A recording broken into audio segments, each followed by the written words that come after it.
turn to somebody else who may well have presidential ambitions and has been the subject of a lot of negativity.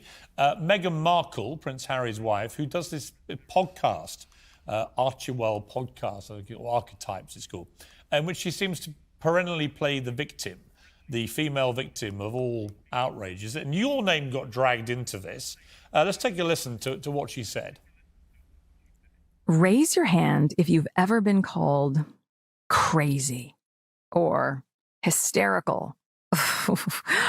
Or what about nuts, insane, out of your mind, completely irrational? I don't think that men can control crazy women. The use of these labels has been drilled into us from movies and TV, from friends and family, and even from random strangers. And the fact is, no one wants this label.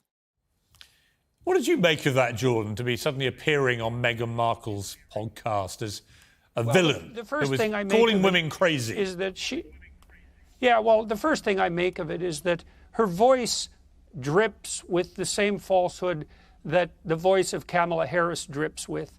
It's this sanctimonious, faux compassionate, talking down to her audience and trying to be sure that we're all really on the same compassionate page here, and we're all being victimized by terrible forces that are arrayed against us, and none of that's really fair.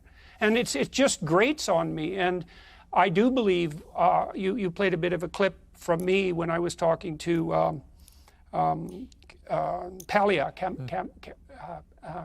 Camille Paglia, the literary critic. And I do believe that it is the case that it's very difficult to control female antisocial behavior, often of the type that's been pilloried as hysterical. And I think that there is no shortage of clinical evidence to support precisely that claim.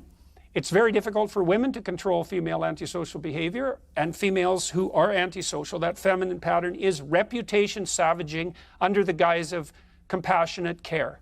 And it's extraordinarily destructive. And so I stand by my words.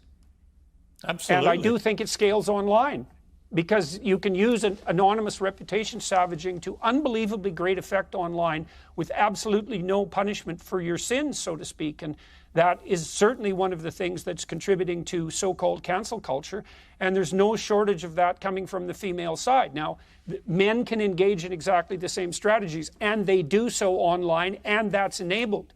But it's definitely, see, with men, and I've said this before, and I do believe this to be the case, the ever-present threat of the potential for physical violence keeps men from doing that to each other most of the time in person.